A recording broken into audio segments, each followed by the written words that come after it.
ও আর আমার কথা ছিল, সো ওইটার জন্য আমরা একটা হাইপ তুলতে চেয়েছিলাম, বাট তুলতে যে আসলে পরে আসলে ব্যাপারটা খুব ঘোলাটে হয়ে গেল। অপু বুবলির আড়ালে এবার মিষ্টি জান্নাতকে নিয়ে আসলে সংসার শুরু করেছে শাকিব খান। এবার গুঞ্জনই যেন সত্যি হলো। প্রিয় ভিউয়ার্স, এই বিষয়ে বিস্তারিত জানতে সম্পূর্ণ ভিডিওটি না টেনে দেখতে থাকুন। সব সত্য ফাঁস হলো সামাজিক যোগাযোগ মাধ্যমে। আমরা ফ্যামিলি প্ল্যানিং করছি, এমনটাই দাবি করেছে মিষ্টি জান্নাত। দীর্ঘদিন ধরেই চলছে শাকিব খান ও মিষ্টি জান্নাত সংসার করবে বা তারা বিয়ে করেছে এরকম গুঞ্জন। এবার আস্তে আস্তে যেন সব গুঞ্জনই সত্যি হচ্ছে।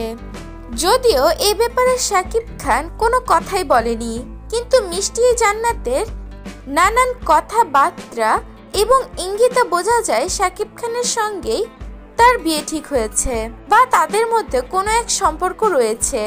ডাক্তার পাত্রীর কথা শাকিবের পরিবার যেদিন থেকে জানায় যে শাকিবকে ডাক্তার এক পাত্রীর কাছে বিয়ে দিবে, তখন থেকে উঠে আসে মিষ্টি জান্নাতের কথা। কারণ মিষ্টি জান্নাত চিত্রনায়িকার পাশাপাশি ডাক্তারও।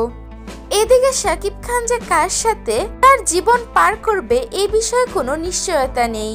এদিকে অপু বিশ্বাস ও বুবলিকে অতীত বলে গণ্য করলেও তাদের দুজনকেই দিয়েছে সমান স্ত্রীর অধিকার। একবার দেখা যায় অপু বিশ্বাস ও জয়কে নিয়ে শপিং মলে শপিং করছে, আবার দেখা যায় বীর ও বুবলিকে নিয়ে একসাথে কেক কাটছে। দুজনকেই তার সাথে দেখা যায়। শাকিব খান যে কোন নৌকায় পা দিয়ে চলবে সে সেটা নিজেও জানে না। আপনাদের কি মনে হয় মিষ্টি জান্নাত নাকি অপু বিশ্বাস নাকি বুবলি, কার সাথে শাকিব খান সংসার করতে চায়? প্রিয় ভিউয়ার্স, আপনার মূল্যবান মতামতটি জানিয়ে দিবেন আমাদের কমেন্ট বক্সে।